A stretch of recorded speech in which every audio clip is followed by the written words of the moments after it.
Vendredi 12 juin 2019, le juste milieu pour cette semaine de votre matinale préférée. Tout de suite, on part pour le fitness.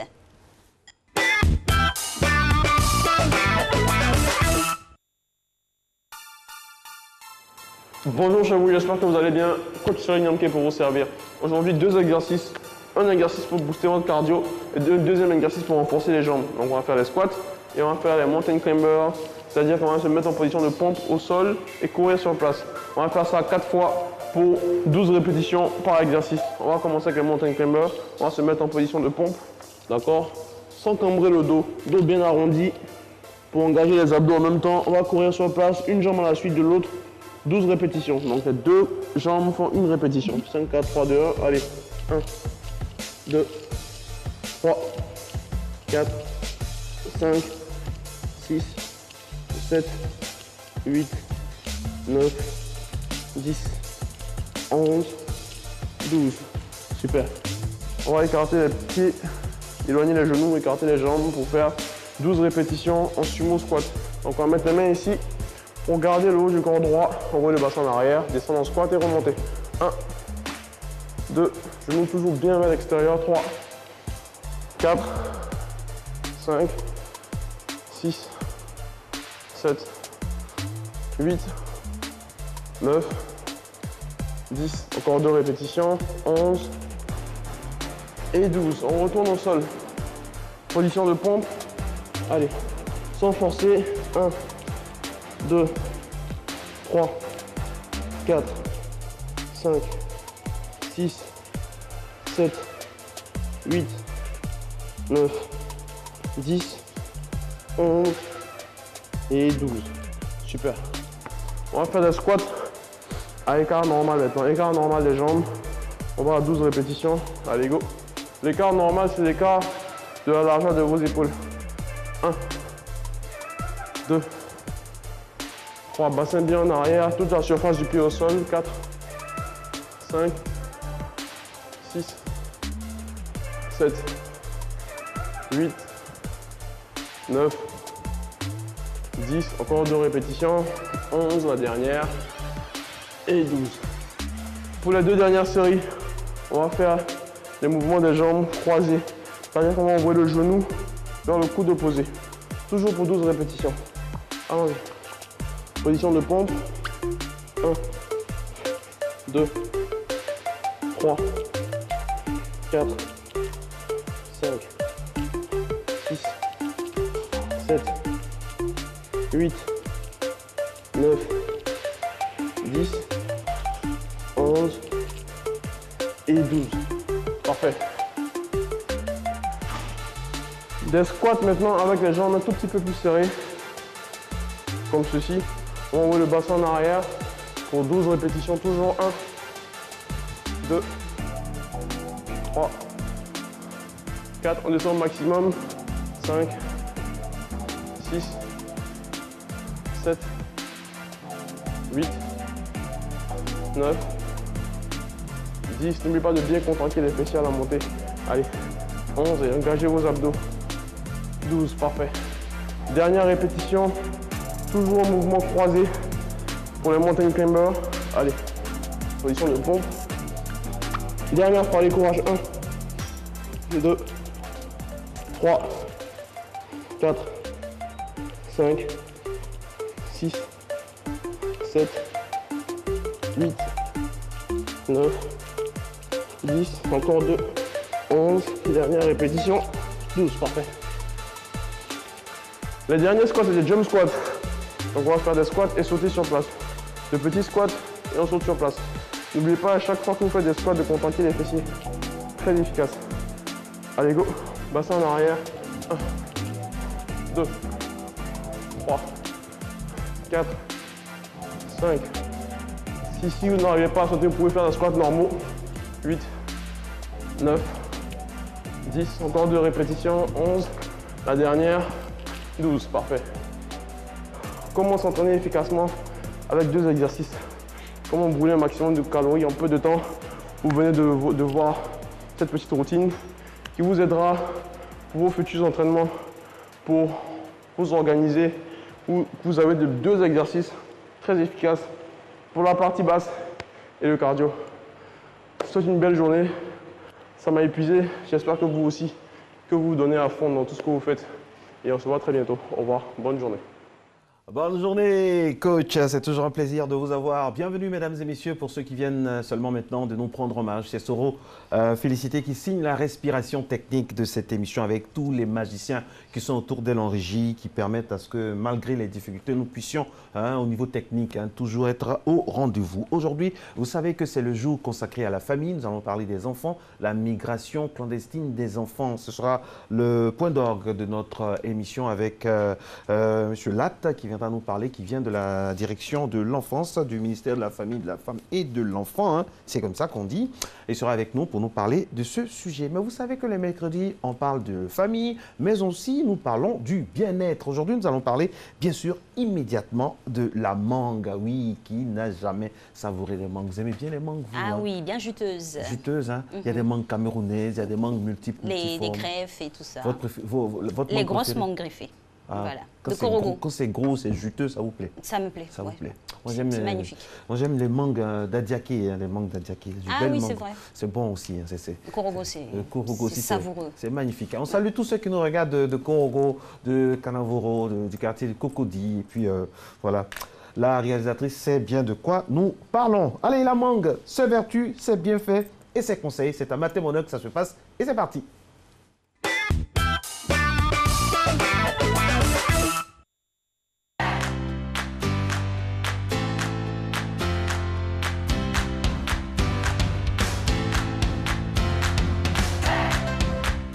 La mangue, vertus et astuces. Appelée pêche des tropiques ou encore hors vert du Mali, la mangue n'est pas qu'un fruit exotique au goût légèrement acidulé. C'est aussi une source intarissable de bienfaits nutritifs et de vertus qui ne demandent qu'à être connues. On trouve des mangues en provenance du Brésil de septembre à janvier, du Burkina et de la Côte d'Ivoire de mars à juillet. La vitamine C que contient la mangue favorise la production de collagène. Donc, plus vous mangez de mangue, plus vous aidez votre peau à rester ferme. Le fruit a aussi un effet protecteur contre les UV. La mangue est peu calorique, il contient 100 calories pour un fruit et un effet régulateur sur l'appétit. La mangue contient une forte quantité d'acide glutamique qui aide à stimuler les cellules du cerveau et à améliorer la mémoire. Il contient également de la vitamine B6 qui diminue le risque de démence et préserve les fonctions cognitives. Elles sont aussi bénéfiques pour les femmes enceintes et les personnes souffrant d'anémie grâce à leur forte teneur en fer. Grâce à ces fibres, la mangue réduit le taux de mauvais cholestérol, ce qui permet de diminuer le risque d'accident et de maladies cardiovasculaires. Pour équilibrer le taux d'insuline dans le corps, rien ne vaut les feuilles de manguier. Par ailleurs, les mangues présentent un faible index glycémique qui n'a pas d'effet significatif sur le taux de sucre dans le sang. Ce fruit est riche en vitamine E et est très utile pour améliorer le fonctionnement des hormones sexuelles et pour augmenter le désir. On peut la consommer sous plusieurs formes. Voici une recette de yaourt à base de mangue, idéale pour vos petites fins. Prenez 3 tasses de yaourt naturel sans sucre, du sucre vanillé, quelques mangues mûres, du miel et la banane dessert. Mixez tous les ingrédients jusqu'à l'obtention d'un mélange crémeux. Goûtez et rajoutez du miel à votre convenance. Repartez le mélange dans des moules de glace et piquez des bâtons après avoir laissé environ 1 heure au congélateur. Ainsi, ils resteront bien droits. Laissez encore quelques heures au congélateur pour que la crème soit bien congelée. Retirez le yaourt du moule en plongeant la partie basse dans de l'eau, puis frottez avec les 2 mains. Conservez la mangue à température ambiante ou dans un sac en papier si vous voulez qu'elle continue de mûrir. Conservez-la au réfrigérateur une fois coupée. Pour savoir si elle est mûre, pressez la chair avec vos doigts. Si elle ne creuse pas ou reste dure comme la pierre, c'est qu'elle n'est pas prête à être consommée. Et voilà, de bons conseils dans ce cette capsule diététique, hein, parlons de la mangue, avec des astuces pour faire, bien sûr, des petits yaourts, des pots comme ça, qu'on appelle ici le yaourt grotto, avec le petit bois, là. J'aime bien mettre la mangue comme ça, découpée, et la mettre dans du... Les carrés? Dans yaourt nature. Ah oui, c'est vrai. Le soir, comme ça, c'est bien. C'est la même recette, mais simplement qu'elle est mixée, voilà, et puis posée au congélateur, c'est très bon. C'est très bon. Les enfants aussi en raffolent. Vous aimez toujours les mangues juteuses, c'est bien. Des fois, quand c'est un peu... Un peu dur? Non, très juteux, il y a des degrés, quoi. C'est très juteux encore, c'est bien. Oui, c'est magnifique quand c'est juteux. On peut en faire aussi des smoothies, c'est très bon. Voilà. Les enfants adorent. Et c'est bon pour la santé. La suite, bon pour la santé aussi du cerveau, c'est l'information. Et c'est tout de suite avec Mr. Regis Coffee.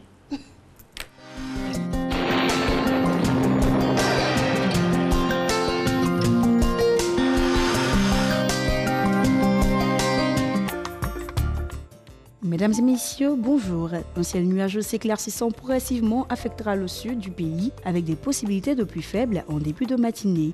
Le centre, l'ouest et le nord-ouest seront aussi sous un ciel nuageux avec des possibilités de pluie et partout ailleurs, le temps restera généralement nuageux.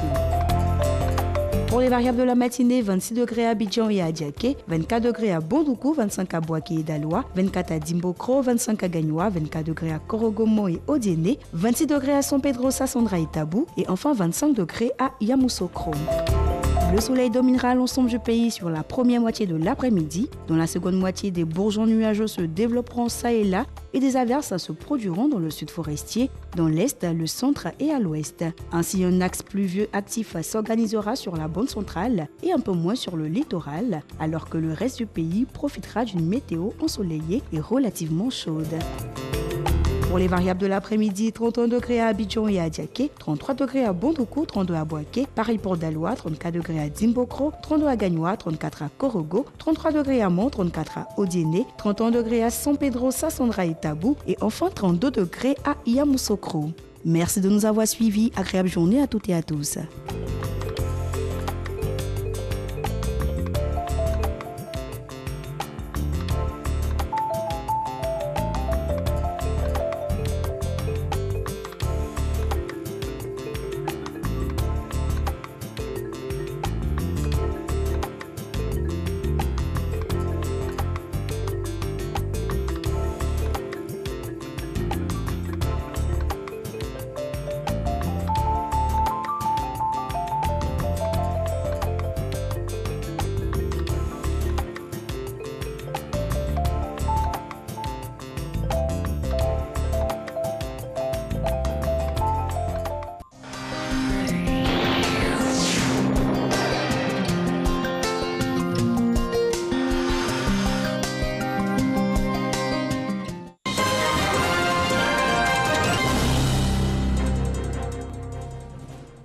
Bienvenue, bonjour à toutes et à tous, merci de suivre ce point de l'actualité. Les épreuves orales du brevet d'études du premier cycle BEPC ont démarré hier. Au total, 439 529 candidats répartis dans 749 centres d'examen à travers le pays devront se soumettre aux épreuves de cette première étape de l'examen du BEPC. Les épreuves écrites vont se dérouler du 17 au 21 juin prochain et la proclamation des résultats est prévue le 9 juillet prochain. Abidjan accueille à partir d'aujourd'hui et ce jusqu'au 15 juin prochain le séminaire international d'élaboration de la politique de la ville, une entreprise pour mettre à disposition de chaque ville ivoirienne un plan directeur de son développement. Mamadou Kwasi. Une urbanisation mal maîtrisée et qui favorise des crises urbaines, à savoir les inondations, les occupations anarchiques, le manque d'eau potable et d'électricité, ainsi que l'insécurité. D'Abidjan à Daloa, en passant par Bengourou, Boaké, Man, Korogo et San Pedro, les cas sont identiques. Pas de plan directeur pour nos villes. Le gouvernement veut réparer cette situation à travers la mise en place d'une politique de la ville. Et l'élaboration de cette politique de la ville fera l'objet d'un séminaire international avec la participation d'experts nationaux et internationaux, ainsi que les élus locaux ivoiriens. Nous avons des urbanistes, nous avons des architectes, nous avons des ingénieurs, nous avons des géographes, nous avons nos élus locaux, les maires, les présidents de régions qui ont tous une idée de la ville. Et puis nous avons nos habitants. Qu'est-ce qu'ils attendent de leurs dirigeants dans leur ville? Et c'est pour ça que nous avons pensé bon et sur instruction de M. le Premier ministre Amadou Gon Coulibaly d'organiser ce séminaire. Nous aurions pu l'organiser entre nous, mais il y a des pays qui, en la matière, ont connu des expériences heureuses. Nous avons le Rwanda, nous avons le Maroc, nous avons l'Afrique du Sud et nous avons en Europe des pays comme la France. Cette rencontre internationale se tiendra ici à Abidjan du 12 au 15 juin prochain, autour du thème « Construire ensemble la ville ivoirienne de demain ». Il s'agira au cours de ces assises de définir les canaux de financement pour les collectivités ivoiriennes afin de juguler le problème d'emploi des jeunes et des femmes et surtout améliorer le cadre de vie des populations. On se rend dans la commune de Yopougon où l'autonomisation de la femme est une priorité pour le conseil municipal. Suivez. Les femmes de la commune de Yopougon décidaient à occuper entièrement leur place dans la commune. Elles refusent désormais d'être reléguées au second plan. Et puis, arrivées, elles se sont donné les moyens. Unies au sein d'une fédération exerçant pour la plupart dans le secteur informel, ces femmes s'engagent à lutter efficacement contre la pauvreté. Nous, on voit même le ministre mange, le maire mange, tout le monde mange, mais on n'est pas considéré. Parce que les femmes ont besoin de soutien. Beaucoup n'ont pas de moyens. Donc c'est pour cela que nous tous on s'est mis ensemble. Nous félicitons monsieur le maire parce qu'il nous a fait un grand marché où nous travaillons vraiment en Europe. Nous faisons tout là-bas. Et je tiens à le féliciter aussi parce que nous, les femmes de Yopougon, il nous rend autonomes. Des messages qui rencontrent l'adhésion totale du maire de la commune de Yopougon. Nous menons des actions en permanence pour l'alphabétisation et l'autonomisation de la femme. Et ces actions-là rentrent également dans le cadre du programme social du gouvernement. Et nous, en tant que collectivité décentralisée, nous sommes inscrits entièrement dans ce programme et nous menons nos actions donc, pour le développement et l'autonomisation de la femme. Le maire Gilbert Kafana Koné n'est pas venu à cette rencontre les mains vides. Il a comblé ces dames de cadeaux pour les encourager dans leurs initiatives. Un reportage de Éric Goré. Retour sur cette information, le cimetière de Williamsville est temporairement fermé aux opérations d'inhumation depuis le 8 juin à minuit et ce pour une période de 2 ans. La raison évoquée par le district autonome d'Abidjan est la réhabilitation et la mise à niveau de ce cimetière vieux de plus d'un demi-siècle. Les cimetières de communes de Yopougon et d'Abobo ont pris le relais après la fermeture de celui de Williamsville. Sur le continent, depuis 1965, les relations entre personnes du même sexe étaient passibles au Botswana de peines de prison pouvant aller jusqu'à 7 ans. La haute cour du pays a mis fin à cela hier mardi. Le Botswana est le 22e des 49 pays de l'Afrique subsaharienne à décriminaliser l'homosexualité.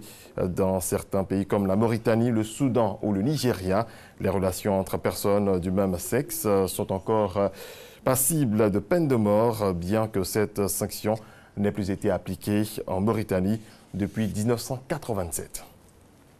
Le travail des enfants est un problème majeur au Malawi où beaucoup de familles vivent dans une extrême pauvreté avec moins d'$1 par jour, environ 500 francs CFA. Le travail des enfants est donc encouragé dans cette partie du monde. Réaction.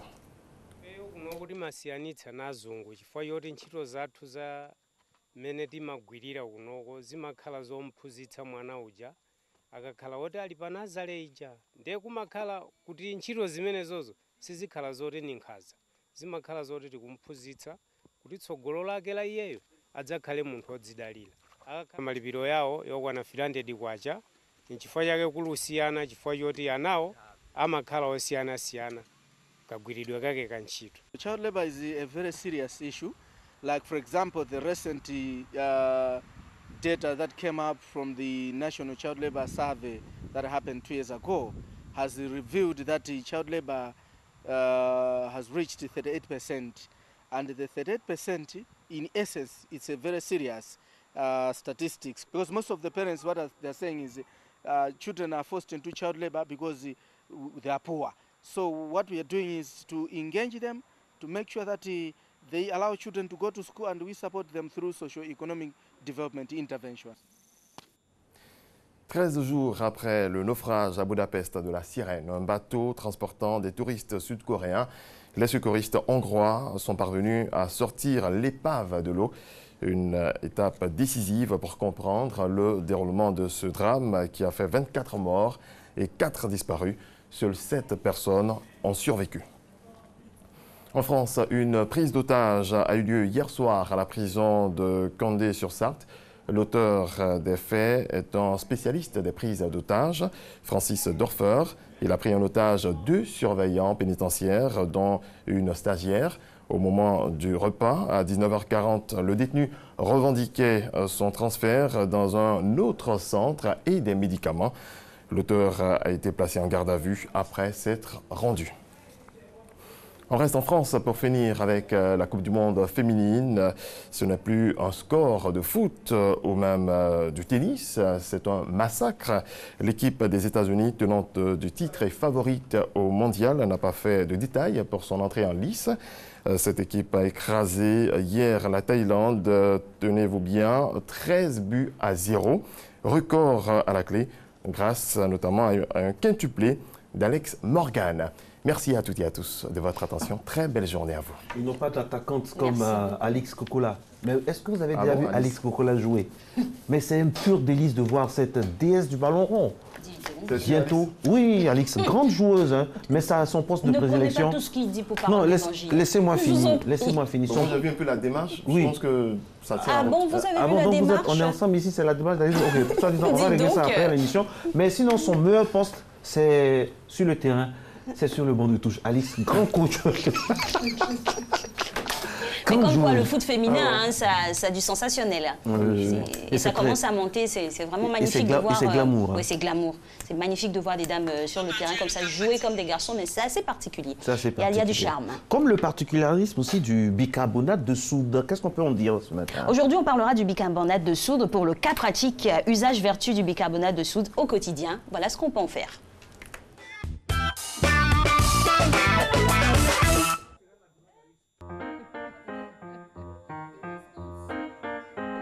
Le bicarbonate de soude. Le bicarbonate est une poudre blanche qu'on trouve dans presque toutes les boutiques à moindre prix. C'est un ingrédient polyvalent qui peut être utilisé pour remédier à plusieurs problèmes que vous rencontrez au quotidien. Si vous faites une allergie au déodorant industriel, vous pouvez vous concocter un déodorant naturel à base de bicarbonate de soude. C'est un très bon désinfectant pour éliminer les mauvaises odeurs. Mélangez l'eau à du bicarbonate de soude. Appliquez la pâte sous vos aisselles, laissez agir puis rincez à l'eau propre. Vous pouvez vous débarrasser de l'odeur des pieds de la même manière. Les piqûres d'insectes sont douloureuses et créent parfois des démangeaisons. Grâce à son alcalinité supérieure à celle de la peau, le bicarbonate de soude soulage des irritations et des douleurs de piqûres d'insectes. Pour ce faire, appliquez une pâte à base de bicarbonate de soude sur les parties touchées. Le bicarbonate de soude est l'un des moyens les plus efficaces pour soulager les brûlures d'estomac. Buvez le mélange d'un verre d'eau avec une cuillère à café de bicarbonate de soude. Il permet de neutraliser les acides de l'estomac. Il peut atténuer les signes et les symptômes liés à la mauvaise haleine. Il vous donnera une haleine fraîche. Cela vous aidera également à éliminer plusieurs bactéries.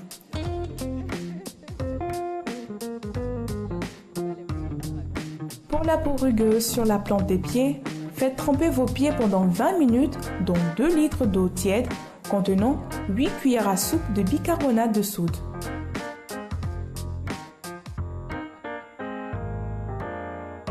Il apaise les douleurs dentaires en éliminant les bactéries responsables grâce à ses propriétés antibactériennes et antiseptiques. Vous pouvez faire un bain de bouche avec de l'eau et du bicarbonate en attendant d'aller consulter un dentiste. Pour blanchir vos dents, brossez-vous 1 ou 2 fois par semaine avec la poudre de bicarbonate.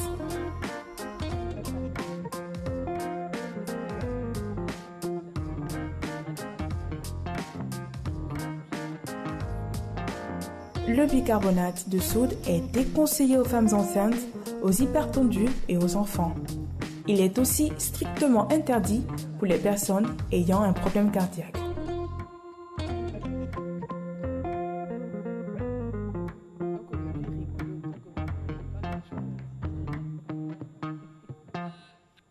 puis de bonnes choses que le bicarbonate de soude ou de sodium peut vous permettre d'avoir, c'est régler les mauvaises odeurs de poubelle, de cuisine, de poubelle à couche, nettoyer le canapé, remplace la levure chimique et puis nettoie les fruits et légumes, nettoie et rafraîchit. Après, il rafraîchit les canalisations, débouche les canalisations. Voilà, autant de bonnes choses que nous procure le bicarbonate. Autant de bonnes choses. Les propriétés curatives, thérapeutiques du bicarbonate peuvent être voisines de ces propriétés-là du coaching, quand on est bien coaché, quand on est bien encadré. Et c'est tout l'esprit, c'est tout le plaisir de bénéficier donc de sa vista, de sa grâce, de sa candeur, de son charisme sur ce plateau. Je suis très inspiré, mesdames et messieurs. Oui. Le coach Lola, expert en soft skills, est avec nous. Le thème d'aujourd'hui, transformer les non en oui. Tout un programme. Exactement. Yes. Bonjour Marco. Bonjour. Bonjour coach. Alors aujourd'hui, effectivement, nous allons parler de comment transformer les non en oui. Ça. Alors, je commence toujours en définissant les termes et les mots-clés du thème du jour. Vous avez défini non et oui? Oui, non même et ça, on va le faire. Il faut que les téléspectateurs arrivent à bien identifier ce qu'on entend par transformer les non en oui. Je vais faire un petit exercice, je vais vous demander de répondre oui, on y est encore. On sera récompensé, on espère à la fin, parce qu'on a bien travaillé. Non, vous avez bien travaillé. Une saison excellente. Sa personne, oui, non, vraiment, vous avez vraiment donné à la nation. Une saison sacrificielle. Oui, vous avez donné. Vous avez vraiment donné à la nation ivoirienne. Donc, on va vous récompenser. Alors, déjà, vous allez maîtriser ces techniques pour transformer tous vos noms en oui. Donc là, c'est déjà le premier bonus. D'accord. Alors, je vais juste vous demander de répondre par oui ou par non par rapport à certaines choses que je vais vous dire. Okay. Donc, si je vous dis problème. Non. Non. Bonne nouvelle. Oui. Oui. Divorce. Non. Mariage. Oui. Oui. Démission. Peut-être. Il n'y a pas de peut-être. Non, oui. Non. Joker. Non. Promotion. Oui. Joker là encore? Joker. Mais quand on démissionne, il n'y a pas de promotion. Non, promotion. Oui. Promotion. Ça dépend où. Promotion. C'est oui ou non, monsieur? Oui ou non? Oui. D'accord. Vous voyez, il y a pas mal de choses de la vie auxquelles on répond plus ou moins oui ou non. D'accord? Les oui de la vie, c'est toutes les choses qu'on veut recevoir. Les non de la vie, c'est tout ce qu'on pourrait bien s'en passer. D'accord? Donc les problèmes, la galère, etc. Normalement, à part Marco, tout le monde répond oui ou non. Et non, donc, oui. Exactement. Donc, vous êtes chez vous, vous avez une multitude de noms dans votre vie aujourd'hui qui vont forcément créer, donc ce cumul de noms va créer une insatisfaction, des problèmes, des lamentations, du stress, un mal-être, même des dépressions, etc. Vous ne vivez pas heureux à cause des noms. D'où l'importance de transformer nos noms en oui. Par exemple, lorsqu'on va prendre le mariage ou on va prendre, je ne sais pas, une promotion, etc., en réalité, le problème qui va se cacher derrière l'absence de promotion ou bien l'absence on va dire, de paix dans le mariage, donc tous ces noms-là on pourrait constater dans la vie d'une personne qui n'est pas heureuse, qui n'est pas épanouie, derrière ces noms se cache quelque chose d'incroyable. Une personne, par exemple, qui n'arrive pas à trouver la bonne personne, etc., a peut-être des problèmes à attirer, en réalité, ou a des problèmes à séduire, n'est-ce pas? Une personne qui a du mal à obtenir une promotion professionnelle, ça va être une personne, en réalité, qui aura du mal à convaincre son manager qu'il est apte à passer à la prochaine étape. On est d'accord? Une personne qui se lance dans les affaires et qui a du mal à progresser dans ses affaires, c'est probablement une personne également qui a quoi? Par exemple, si c'est une personne qui est dans le commerce, qui a du mal à vendre. On est d'accord? Donc, derrière tous les noms qu'on va cumuler dans une vie, va se cacher une série d'actions qu'on n'arrive pas à mener à bien. C'est bon? Une fois qu'on liste toutes ces actions, il faut voir que derrière ces actions se cache quelque chose d'encore plus phénoménal, mais toujours négligé par l'individu, la communication. Quand on n'arrive pas à vendre, c'est un problème de communication. Tout à fait. Quand on n'arrive pas à convaincre, c'est un problème de communication. Quand on n'arrive pas à bien manager. Quand on n'arrive pas à bien manager, c'est un problème de communication. Quand on n'arrive pas à se faire apprécier des autres, c'est un problème de communication. Derrière un bon nombre de noms se cachent des difficultés de communication. Ouais, beaucoup de personnes ne prennent pas cela en compte. Ils passent leur temps à se lamenter, à tourner le problème dans tous les sens. Je dis souvent aux gens, ce qui nous éloigne de nos oui, ce qui nous éloigne des choses qui vont nous rendre heureux et épanouis, c'est souvent la qualité de notre communication. Alors aujourd'hui, à Matin Bonheur, vous allez apprendre 5 C qui vont transformer votre communication. Mais également, nous allons apprendre 3 autres C magiques qui vont même dynamiser, on va dire, votre communication au quotidien et votre relationnel. C'est parti? Le premier C. C'est parti pour le premier C. Vous voyez, hein, vous êtes les premiers à recevoir... Ah, mais c'est ça, il faut quand même avoir des avantages. Ça, c'est clair. Il faut quand même avoir des avantages dans ce... Enfin bref, on y va. Alors, on y va. Donc, le premier C de la communication, c'est la clarté. C'est pour clarté. Donc, c'est pour clarté, c'est-à-dire que très souvent, quand on s'exprime, on manque de clarté. On n'est pas clair. On ne comprend pas forcément, tout le monde ne comprend pas forcément ce qu'on est en train de dire. Il faut savoir s'adapter à son public, s'adapter aux circonstances et vraiment parler de sorte à ce que tout le monde vous comprenne.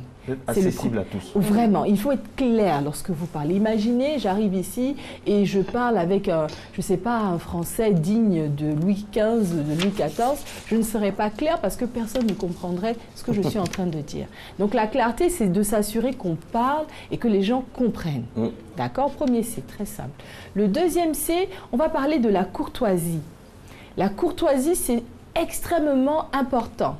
Vous imaginez... C'est une denrée rare. C'est une denrée rare. Ça, c'est clair. Les gens ne sont pas courtois et ils pensent qu'ils sont en train de gagner quelque chose en le faisant. Que ce soit au volant, sur les réseaux sociaux. Non, mais totalement, parce que vous ne faites que cumuler des noms avec un message qui n'est pas courtois. Lorsque vous arrivez dans une salle, lorsque vous exprimez, vous demandez quelque chose, même avec les personnes les plus compliquées. C'est-à-dire, vous allez dans un service où vous demandez... Bon, je ne vais pas critiquer l'administration, mais des fois, on a souvent des problèmes à obtenir certains documents administratifs où ça met du temps. Lorsque vous y allez, vous allez dire d'abord que ces personnes-là ne veulent pas faire leur travail. Si vous arrivez avec cette mentalité-là, votre message ne sera pas courtois. On va dire de manière... dans votre subconscient, vous vous disposez à être en conflit avec cette personne-là parce que vous avez le sentiment que la personne sera lente dans la tâche qu'elle est en train d'exécuter. Et pourtant, ce qu'il faudrait faire, il faut arriver justement avec un message courtois. « Bonjour madame, comment vous allez? Est-ce que ce serait possible d'obtenir tel document ?» Vous savez, vous déstabilisez la personne en face de vous avec un message. Quelque chose Exactement. Donc, ça permet de faciliter, on va dire, la relation, de faciliter la discussion avec la personne en face. Un message courtois vous rapproche plus facilement de votre objectif. Le troisième, c'est un message complet. Un message complet en opposition à un message incomplet. C'est-à-dire, souvent, les gens ne sont pas transparents. Vous avez besoin de quelque chose, vous voulez quelque chose et vous ne le dites pas. C'est-à-dire que tu vas être promu. D'accord? Tu passes tout ton temps dans le bureau de ton patron à lui raconter ta vie, la pluie, le temps, etc. Mais tu ne parles pas de ce que tu veux.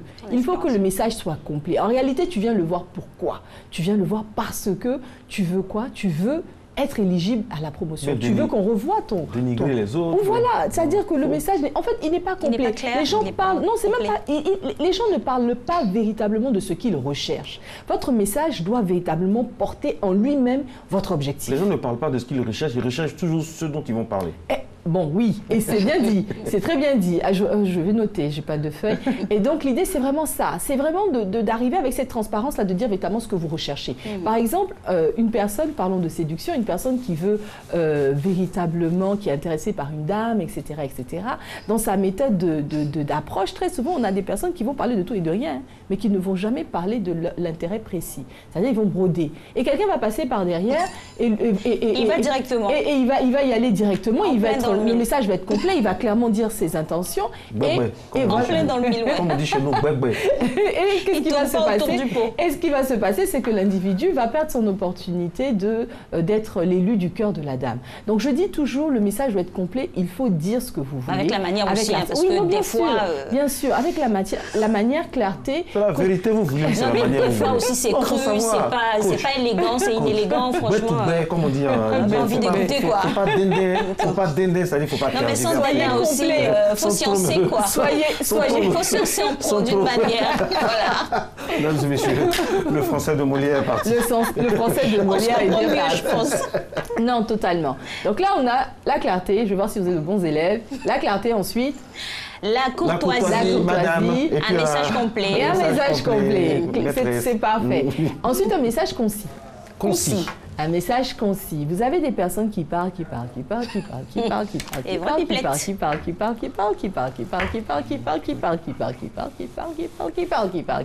ça saoule. Honnêtement, ça saoule. C'est très difficile d'écouter une personne pendant des heures et des heures. En monologue, à parler de tout et de rien.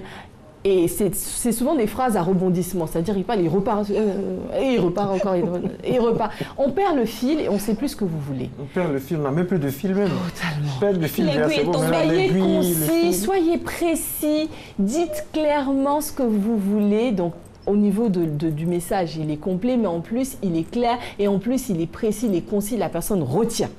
La personne retient et analyse justement cette demande implicite que vous êtes en train de faire.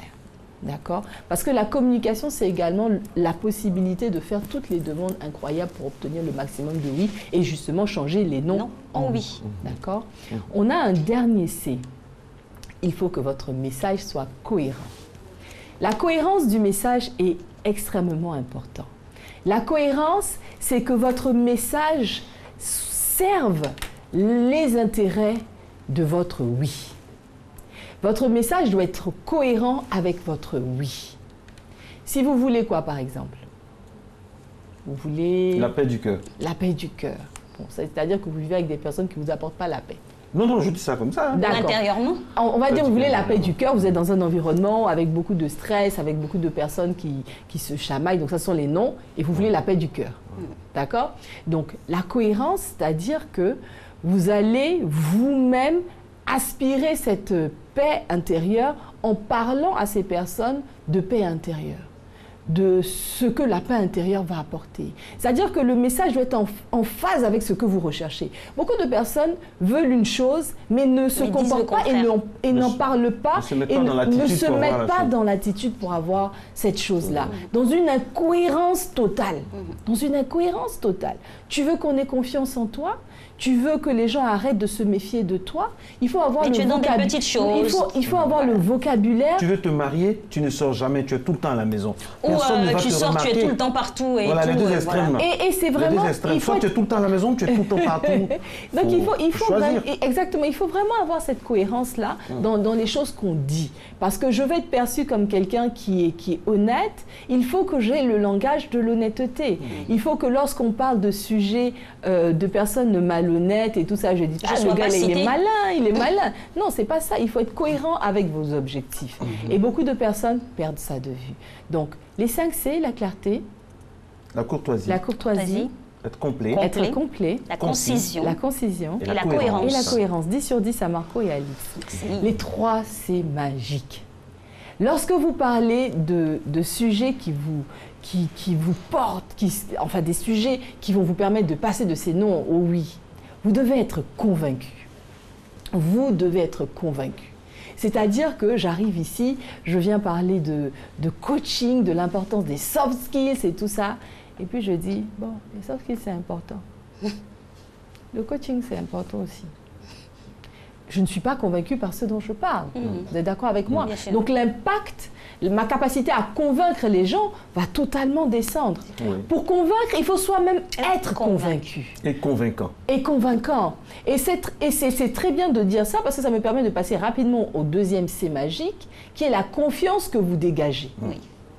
Donc il faut être confiant lorsque vous portez le message. Vous savez, vous allez voir dans les sociétés, quand on parle de promotion par exemple, ça ne va pas être forcément la personne la plus compétente ou la personne la plus diplômée qui va obtenir la promotion, mais ça va être cette personne-là qui va être convaincue du fait qu'elle mérite la promotion et qui va manifester cette confiance. C'est-à-dire que dans sa manière de faire, de parler, d'agir, d'interagir avec les collaborateurs, avec les collègues, avec le manager, va montrer clairement que, en fait, on n'a même pas besoin de se poser la question « est-ce que je suis éligible ou pas ?» Je le suis. Donc, cette confiance en soi et le fait d'être convaincu de ce qu'on est en train de porter comme message va forcément avoir beaucoup plus d'impact chez le public en face. Quand on prend même en politique, vous voyez, on a des fois des personnes qui sont en politique, mais qui ne sont pas du tout convaincus par ce qu'ils disent. Lorsqu'ils s'expriment, ils ne drainent pas les foules. Vous êtes d'accord? Qu'est-ce qui va se passer? Il va se passer que la personne qui va être convaincue de ce qu'il dit, même s'il est en train de dire des choses qui sont fausses, il y a des gens qui s'expriment, qui donnent l'impression véritablement qu'ils sont en train de dire la vérité, que tout ce qu'ils sont en train de dire, c'est véritablement parole d'évangile et tout ça. Mais pourtant, moi, on ira jusqu'au bout. Et donc, quand vous entendez ça, vous êtes convaincu parce que la personne est convaincue elle-même. Comme on dit, elle est convaincue de son mensonge, donc ça devient exactement, et ça paraît vrai. Et c'est véritablement des techniques, je n'invite pas tout le monde à devenir des menteurs, non, pas ça. Mais c'est des techniques qui vont vous permettre justement de transformer beaucoup de non-oui. C'est-à-dire que vous arrivez dans une salle, vous voyez des personnes, par exemple, pour une offre, vous répondez à, je sais pas, une offre d'emploi pour un poste de je sais pas, de quoi? Donnez-moi un poste. De directeur, par exemple. De directeur et tout ça. Vous êtes peut-être celui qui a le moins d'expérience dans le public. Vous atterrissez dans la salle, vous voyez des personnes que vous connaissez, vous voyez peut-être même votre patron actuel, etc., etc. Mais ce qu'il faut faire, c'est de ne jamais arriver là-bas finalement. Et se rabaisser. Moi-même, je sais que je ne suis pas le bon profil. Non, votre communication est en train de vous tuer, vous éloigner de vos objectifs. Donc il faut véritablement être convaincu. Laissez aux gens de prendre la décision de vous accorder ce que vous demandez ou pas. Mais vous arrivez avec 10 000% de confiance en vous et de conviction que vous méritez cette chose que vous demandez. Je saute comme ça de différents milieux professionnels, milieu personnel, milieu familial, etc. pour montrer que c'est valable partout. Lorsqu'on prend par exemple un couple, souvent on voit le monsieur, on voit la dame, le monsieur, la dame, on dit mais ils n'ont pas trop l'air d'aller ensemble. Hein? Et souvent, quand tu regardes et que tu écoutes, par exemple, la manière dont ce monsieur-là s'exprime, parle de sa vision, dit qui il est, tu te dis, ben, on sait comment est-ce qu'il a réussi à convaincre cette dame. D'accord? Donc, parce qu'il était convaincu et il dégageait cette confiance que monsieur Apollon n'a pas pu faire pour convaincre la dame. D'accord? Donc, je veux dire, c'est valable dans toutes les sphères. Le dernier décès. Le dernier des Mohicans. Le meilleur d'essai, c'est la connexion. La connexion, c'est de ne plus parler aux oreilles, mais parler au cœur. Wow. On ne parle plus aux oreilles, mais on parle au cœur. Il faut vous rapprocher le maximum de toutes ces personnes qui sont autour de vous et qui sont détenteurs de votre oui. Si par exemple, vous voulez marquer une personne, vous voulez que cette personne se souvienne de vous, elle se rappelle de vous, racontez-lui une histoire qui parle de vous. Ne lui dites pas « je suis brillant, je suis humble, je suis sage », non. J'ai vécu ça. Racontez-lui une histoire où vous avez été brillant, racontez-lui une histoire où vous avez été sage, racontez-lui une histoire où vous avez été humble. En faisant ça, la personne est touchée. Elle visualise même cette histoire. Pourtant, elle ne l'a pas forcément vécue avec vous, mais vous allez marquer son esprit et toucher son cœur. C'est la meilleure manière d'améliorer votre relationnel, de vous rapprocher des gens et de transformer tous vos noms en oui. Vous me direz merci après. Et nous, on dit oui, oui et oui sur ce plateau et oui surtout à la pub qui nous fait vivre. C'est parti. Et voilà, de retour donc sur le plateau après cette courte page de réclame.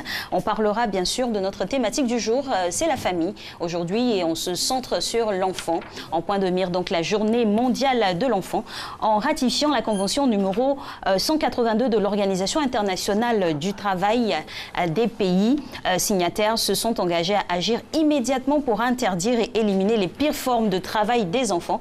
Cette convention a été la plus rapidement ratifiée de l'histoire de l'OIT depuis sa création en 1919. Alors, il s'agit de la journée mondiale contre le travail des enfants. Il faut le préciser, les enfants, donc là, toute la thématique de notre invité aujourd'hui. Dans quelques instants, on va parler de la migration à risque des enfants. On estimait en effet en 2002 que le travail des enfants concernait, tenez-vous bien mesdames et messieurs, 246 millions d'enfants entre 5 et 17 ans, soit un enfant sur 6 à l'échelle de la planète, essentiellement dans l'agriculture. Selon un rapport de l'OIT, 73% de ces jeunes, environ 179 millions, soit un enfant sur 8, sont soumis aux pires formes de travail qui mettent en péril leur bien-être moral, mental ou physique. Toutes ces informations vont certainement faire réagir à M. Latmel Alain Didier, qui est notre invité aujourd'hui. Il est directeur de la protection de l'enfant. Avec lui, nous allons parler, donc, pour rester un peu dans la spirale de tout ce qui concerne l'enfant, de la migration à risque des enfants. Quelle solution? Monsieur Latmel, bonjour. C'est quoi la migration à risque des enfants?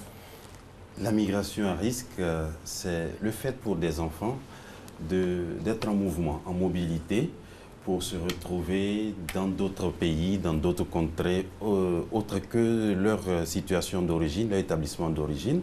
Et malheureusement, les moyens que ces enfants utilisent pour se déplacer et atteindre ces autres lieux les mettent vraiment dans des situations les plus dangereuses et les exposent véritablement à beaucoup de formes d'exploitation et de violence. J'ai envie tout de suite de vous demander, parce que quand on parle d'enfants, c'est sûr qu'il n'y a pas de responsabilité en tant que telle de sa propre personne. On est soumis à la responsabilité des adultes, donc des parents. Comment se fait-il que ces enfants-là échappent donc au couvert des parents pour se retrouver dans des situations aussi difficiles? C'est ce que nous appelons des projets d'enfants. En réalité, ces projets n'existent pas pour les enfants sur le fait que vous dites ils n'ont pas de responsabilité en tant que tel. Un enfant, c'est un être en développement, il est en train de se construire. Alors, c'est difficile pour lui-même de prendre de bonnes décisions sur lui. Et malheureusement, certains enfants arrivent à prendre des décisions et une décision qui ressemble à vouloir voyager seul, à rechercher des conditions meilleures pour lui-même. Et malheureusement, en le faisant, il n'apprécie pas les choses dans toute son ampleur et il s'expose véritablement à beaucoup de difficultés, malheureusement. Et il échappe à l'autorité des parents à certains moments. Et il y a beaucoup de parents qui, malheureusement, ne savent pas que ces enfants s'engagent dans des risques comme ceux. Monsieur Latmel, quel est le corpus basique de cette situation dans notre pays, en Côte d'Ivoire? Quels sont les chiffres? Quelle est la situation de notre pays? Vous êtes au ministère à la direction de la protection de l'enfant, au ministère de la femme, de la famille et de l'enfant. Quels sont les chiffres clés de ce fléau-là dans notre pays? Effectivement, nous avons exploité 4 différents supports. Le premier support, c'est celui que nous avons mis en place par le biais d'un projet que nous avons appelé Rabat Process, qui a connecté 3 pays, la Côte d'Ivoire, le Mali et le Burkina Faso. Et ce projet nous a été facilement aidé pour être implémenté par les soins de Save Children. Avec Rabat Process, depuis 5 ans environ, nous sommes en train de tracer les mouvements des enfants et nous nous sommes rendus compte que environ 5800 enfants sont en mouvement entre la Côte d'Ivoire, le Mali et le Burkina Faso sans accompagnement, ceux-là que nous appelons les mineurs non accompagnés. Nous avons aussi exploité un autre volet qui est celui de l'OIM, l'Organisation internationale pour les migrations, qui nous fait la démonstration qu'il y a au moins 2000 enfants qui sont en mouvement entre la Côte d'Ivoire et d'autres pays. Les chiffres sont gros. Nous avons exploité un autre projet, c'est celui d'un de nos partenaires qu'on appelle le réseau Afrique de l'Ouest. Et ce réseau Afrique de l'Ouest nous a bien indiqué que plus de 5000 enfants sont véritablement en mobilité dans la zone de l'Afrique de l'Ouest et ils vont vers tous les pays de l'Afrique de l'Ouest, Guinée, Mauritanie et tout. Et à la fin, nous avons vu donc ce projet de l'État de Côte d'Ivoire qui consiste à faire revenir des migrants partis eux-mêmes de façon volontaire vers les pays dangereux comme la Libye visant à atteindre l'Europe.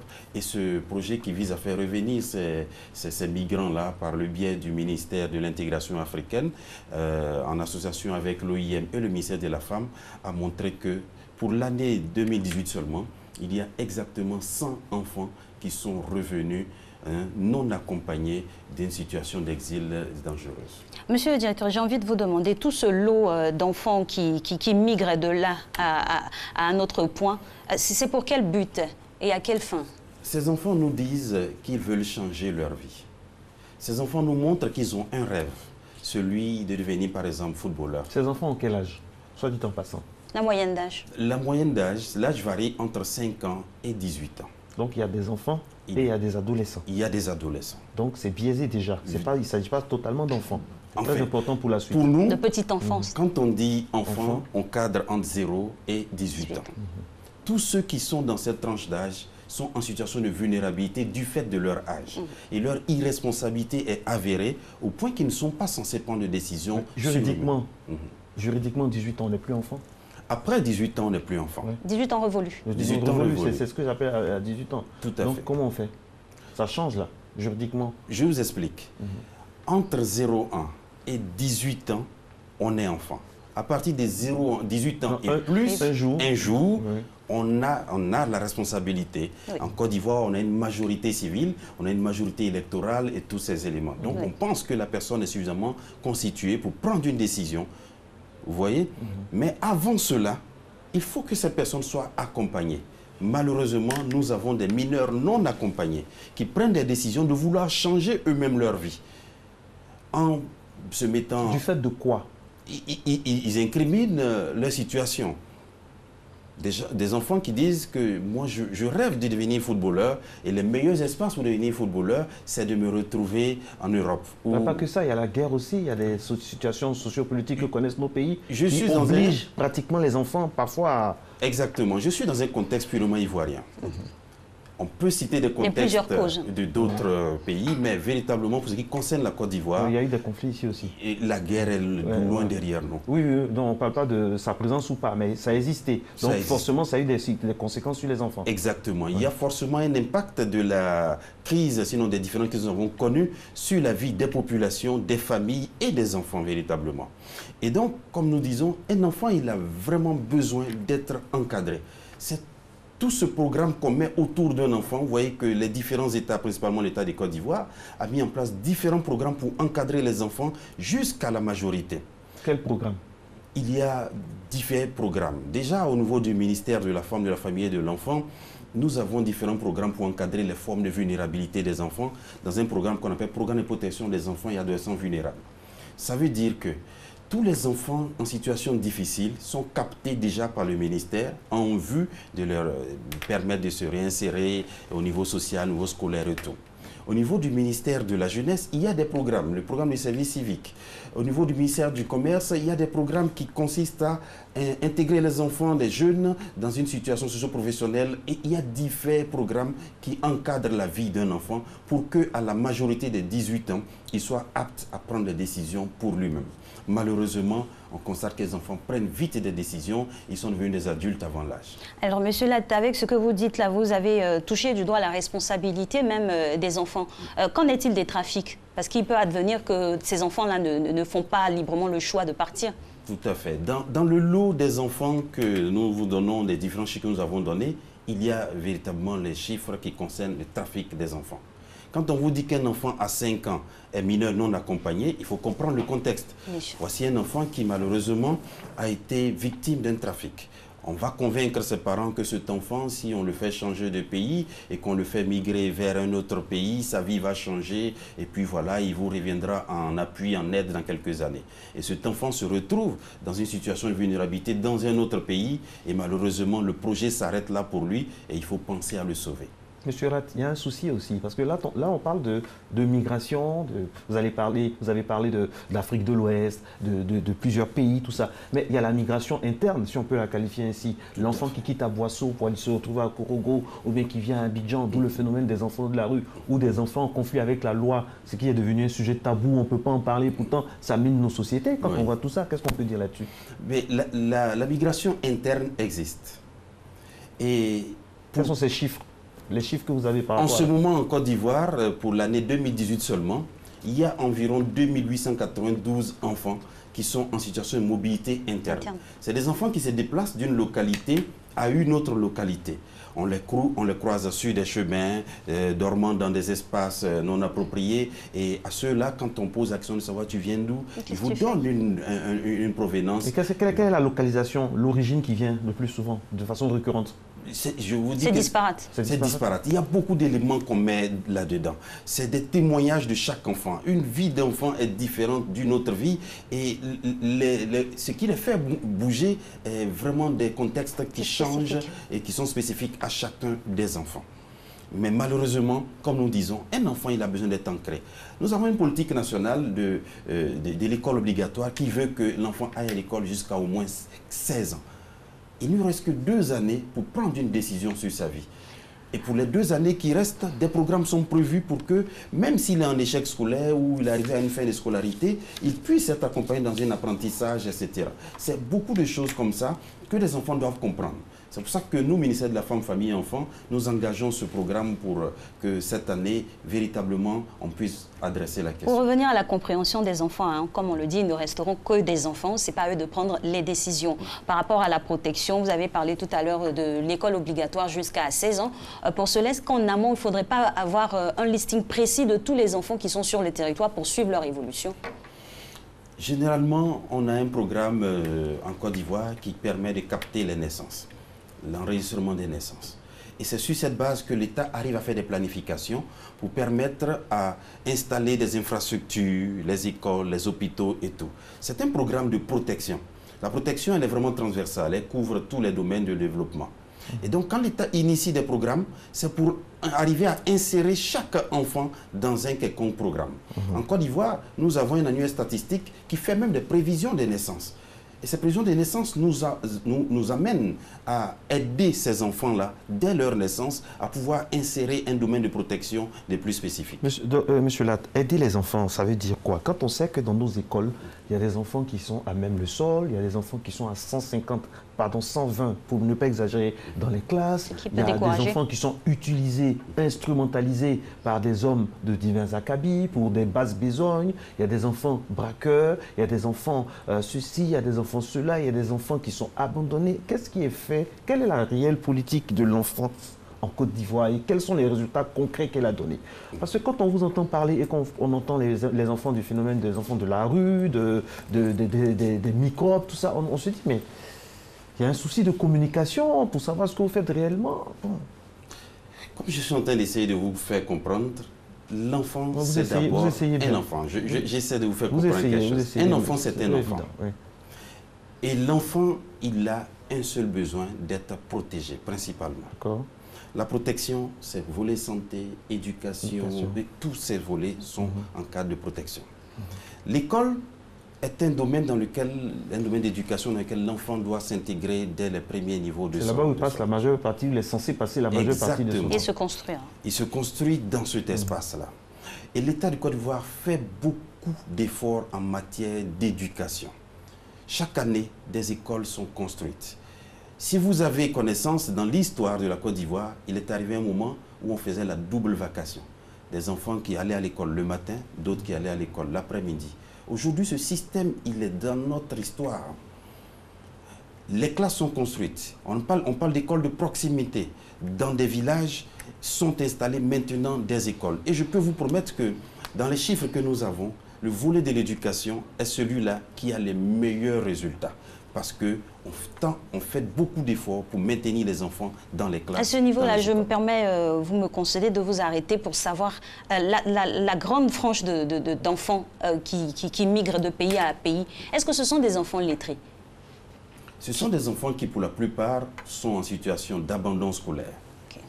Ils décident d'arrêter l'école parce qu'ils rêvent d'autre chose. Et leur histoire est une histoire qui montre bien que leurs familles sont en situation de précarité. Alors, il faut travailler sur la précarité des familles. Justement, la réduction de la pauvreté. La réduction de la pauvreté. Mais est-ce que depuis des années, la réduction de la pauvreté était dans toutes les bouches de tous les politiciens? C'est un objectif de développement durable. Un objectif. Chaque fois qu'il y a une campagne électorale, on nous parle de la réduction de la pauvreté. Où on en est? Parce que c'est de là que part tout. Où on en est par rapport à la réduction de la pauvreté et son incidence directe, je dirais même violente sur nos enfants, l'avenir de la nation qu'on prétend promouvoir.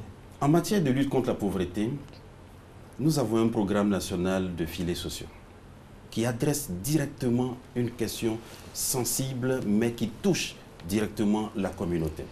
des familles sont captées en situation de vulnérabilité, de précarité et sont aidées systématiquement. Comment?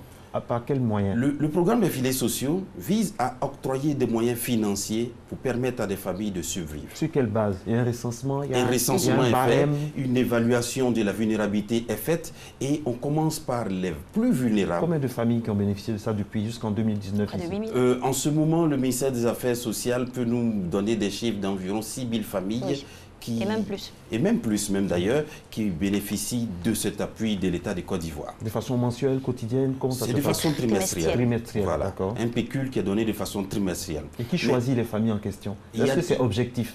Oui, c'est véritablement objectif. Des études sont menées et en région, les travailleurs sociaux, vraiment tout le monde contribue à identifier toutes les vulnérabilités. Et quel est l'impact à ce niveau-là de ce programme? Les témoignages de ces bénéficiaires me montrent que beaucoup de choses changent dans leur vie. Ces filets sociaux ont un caractère d'appui social conditionné. On vous soutient en espérant que, par exemple, vous puissiez maintenir votre enfant à l'école. Et il y a le programme des kits scolaires gratuits, il y a la gratuité de l'école. C'est autant de programmes qui, quand on les met ensemble tous, concourent à donner une vie meilleure aux enfants. Alors, comment ça se traduit sur le terrain, l'efficience sur le terrain? Parce que quand je vous écoute, je vois qu'il y a des programmes, il y a des statistiques, c'est posé. Mais dans la vie de tous les jours, parfois, on ne ressent pas ça. Et c'est ce que l'Ivoirien demande. Pour ce qui est le monsieur, il vient, il me dit de bonnes choses, et c'est la réalité avec des chiffres tangibles. Donc, on ne sent pas ça concrètement au quotidien. C'est dû à quoi? Je pense que c'est parce qu'on ne communique pas suffisamment là-dessus. La faute à qui? Moi, je crois que vous faites bien de nous donner des tribunes comme ça. Permettez-moi de revenir ici tous les mercredis pour vous donner des éléments, et moi, je serai très à l'aise avec vous. C'est dire qu'on ne communique pas trop, mais il y a de gros progrès qui sont faits. Depuis 2011, véritablement, il y a pas mal de programmes pour les familles, pour les enfants, pour les communautés qui sont initiés et qui donnent des chiffres. Pourquoi initier des programmes de retour des migrants? C'est parce que la Côte d'Ivoire pense à ses citoyens qui sont en situation de vulnérabilité dans d'autres pays. Il y a, ça c'est les chiffres d'enfants seulement que je vous donne, il y a des chiffres de toutes ces personnes adultes. Revenus de migration, réinsérés dans la communauté. Ces enfants, je vous disais par exemple qu'il y a 100 qu'on a ramenés de Libye, de Maroc, etc. Mais sur les 100 qu'on a ramenés, il y a 46 qu'on a immédiatement réinsérés dans le programme scolaire. Moi, je veux voir toutes ces images au journal télévisé chaque jour que de voir d'autres choses. Oui, qu'il y ait de la communication, voilà, de proximité là-dessus. Non, mais sera soumis si le besoin y a. Ça, on a besoin de voir ça parce que ça fait plaisir, c'est bon pour le moral. Et ça corrobore justement tous ces programmes-là. Oui. On voit l'impact exactement. Au-delà de ces 46... C'est plus intéressant d'avoir ces informations sur nos enfants, notre avenir, que de voir d'autres choses qui nous envoient la psychose. Nous ne demandons que ça, avoir des espaces pour échanger sur la question des enfants. En tout cas, ici vous avez frappé à la bonne porte parce que Matin Bonheur, c'est l'émission où on réfléchit beaucoup pour le bien des uns et des autres. On parle des choses concrètes. Alors, qu'est-ce qu'on fait, Alix, pour les années à venir, 2020? Est-ce qu'il y a des compartiments d'année en année, il y a des projets? Avec tout ce que vous avez dit là, c'est quoi le projet? On fait quoi après? Et après? On reste dans le domaine de la migration. Alors, je vous indique que pour cette année, véritablement, nous profitons du contexte de la journée de l'enfant africain pour présenter ce programme sur la migration parce que nous avons fait un simple constat que la mobilité des enfants pose véritablement problème et malheureusement, cette mobilité ne se fait pas dans les meilleures conditions. Il y a beaucoup de risques là-dedans et les enfants meurent et ce n'est pas normal. Alors nous avons ouvert un programme au niveau du ministère de la Femme, de la Famille et de l'Enfant. Madame la ministre nous en a donné l'instruction et nous avons pour cette année une série de campagnes de sensibilisation sur la question de la migration. Ainsi, des travailleurs sociaux sont formés pour qu'ils aient le langage qu'il faut pour aller vers les populations et leur adresser le message pour lutter contre cette migration à risque. Il y a beaucoup de moyens pour migrer et cela peut être exploité. Au-delà de ça, toutes les personnes qui reviennent de migration sont systématiquement prises en charge, encadrées d'un programme de prise en charge pour leur permettre de développer leur vie sans forcément avoir l'envie de retourner dans des situations de migration. Parce qu'on peut revenir trouver la même précarité ici et ça peut nous donner encore l'envie de retourner là d'où on vient.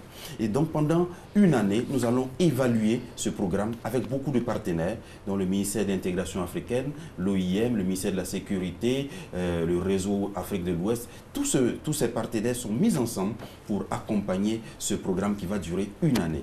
Nous avons encore d'autres formations qui sont prévues pour aider encore plus les acteurs de la protection à réagir systématiquement lorsqu'ils sont en face d'une situation d'enfant en mobilité et en vulnérabilité. Monsieur le programme, c'est un programme, Monsieur Diator, pardon, c'est un programme bien structuré hein, avec plusieurs partenaires, d'autres personnes aussi pourraient intervenir, notamment des ambassadeurs, vu que les enfants, ils évoluent par, on va dire, ils recopient donc des modèles emblématiques qui pourraient les inspirer à rester là.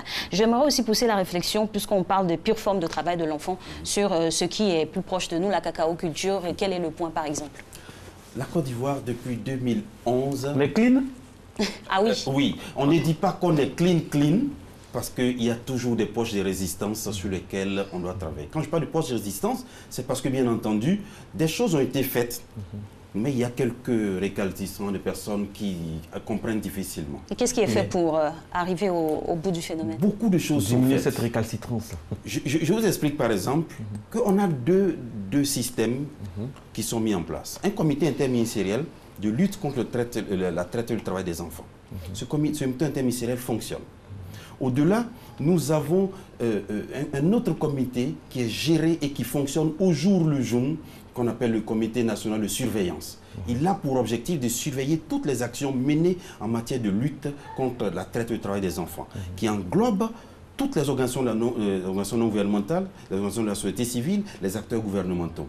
Mais après cela, nous avons mis en place un système pour collecter des informations qu'on appelle le SOSTECI. Ce SOSTECI-là, lui, il est implémenté dans chacun des départements en Côte d'Ivoire et il remonte les informations. Justement. Malheureusement, les résistances que nous avons, c'est toujours sur la question que nous voulons vous adresser aujourd'hui, qui est la question de la migration. La mobilité des enfants qui quittent certains États frontaliers à la Côte d'Ivoire, qui viennent parce que l'histoire a montré qu'en Côte d'Ivoire, il y a eu une migration qui a aidé à installer la cacao-culture. Alors, c'est cette histoire-là qui continue d'orienter voilà, les enfants dans leur migration. Et quand ils viennent, il y a quelques personnes véreuses qui malheureusement ont encore besoin de main-d'œuvre et qui exploitent ces enfants, mais dans des conditions qui sont difficilement détectables. Imaginez-vous. Allez-y, parce qu'il nous reste 2 minutes. Et imaginez-vous un seul instant que là où on appelle les forêts classées, qui sont censées des espaces qu'on ne peut pas intégrer, il y a des gens qui arrivent à intégrer ces espaces. Un espace qui est inviolable, on ne va pas... Inviolable parce qu'il y a protection aussi. Il y a protection. Donc si on réussit à passer la barre de la protection, c'est qu'il y a faille aussi quelque part. Quand à la base cet espace est prévu pour ne pas être intégré, on se dit il n'y a pas trop de surveillance à faire. On se concentre sur d'autres espaces. Malheureusement, il y a que des personnes arrivent à intégrer là et c'est là-bas qu'il faut entrer les enfants. On ne dira jamais assez, il y a toujours des mains obscures qui nous tirent par le bas, mais grâce à votre sagacité, on espère que ça va aller. Moi, j'aimerais qu'on puisse terminer sur la migration interne, parce que si on arrive à mieux la juguler, ça va vraiment nous aider. Quid des 2892 enfants qui migrent sur le carré ivoire? Qu'est-ce qui est prévu de façon immédiate pour eux? Parce qu'il y a les enfants de la rue, il y a les enfants en conflit avec la loi. Parce qu'il faut dire aussi que ces enfants en conflit avec la loi sont le fruit de migration qui viennent d'autres endroits. Qu'est-ce qu'on fait de façon immédiate pour soulager tant soit peu les familles, les parents, les populations surtout? Et responsabiliser les parents aussi. Le défi pour nous était au préalable d'avoir des chiffres et de savoir que le phénomène existe. C'est pour ça qu'on peut en parler. Dès l'instant que nous avons nos chiffres, ce que nous faisons maintenant, nous avons plusieurs postes transfrontaliers sur lesquels les agents sont formés. Nous prenons par exemple le poste de Noé, le poste d'entrée, et les agents sont formés, police, douane, eaux et forêt et tout le monde, pour qu'on fasse la détection. Avec tous les moyens conséquents, tout ça. Il faut déjà arriver à détecter. Quand ils sont détectés, le référencement est facile. Absolument. On arrive à nous ramener des enfants que nous mettons dans un cadre de protection. Ainsi, plusieurs coopérations sont établies entre différents États. La Côte d'Ivoire a établi des coopérations multilatérales, bilatérales avec le Mali, le Burkina, le Ghana. Et c'est ces coopérations que nous déclenchons. Lorsque nous les déclenchons, nous comprenons le système qui fait qu'un enfant peut quitter son pays et venir. Malheureusement, dans tous les chiffres que nous présentons, la valeur de la traite est la plus élevée.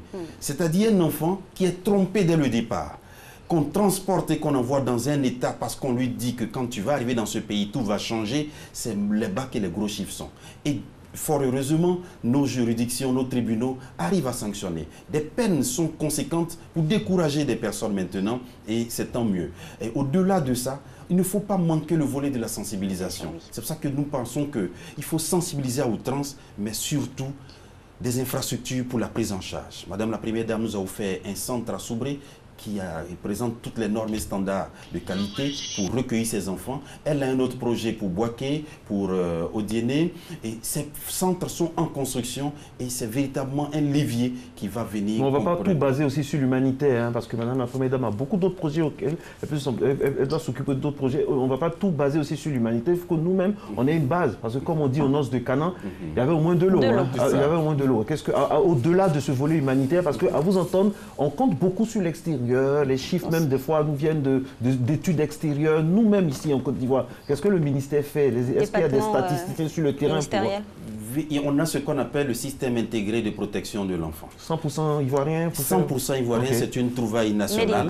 Et ce système-là nous donne des informations sur les enfants en mobilité et sur d'autres vulnérabilités d'enfants. Ce système, il se présente comme l'un des systèmes les plus performants qu'il associe aux autres systèmes connus comme celui du réseau ouest africain et les chiffres de l'OIM. Pour dire que le défi pour nous, c'était véritablement d'avoir des chiffres et sur cette base, la décision peut être prise. Orienter les actions. Et quand il y a des chiffres, c'est toujours tangible et la lutte est plus facile. On a été très heureux d'échanger avec vous, surtout que vous aviez vraiment de la matière. Bon courage à vous et puis on espère vous recevoir quand vous voulez ici, tant qu'il s'agit du bien-être des Ivoiriens. Merci d'être restés en notre compagnie, mesdames et messieurs. Bon mercredi à toutes et à tous. On se retrouve, Dieu voulant, demain, toujours avec le même plaisir.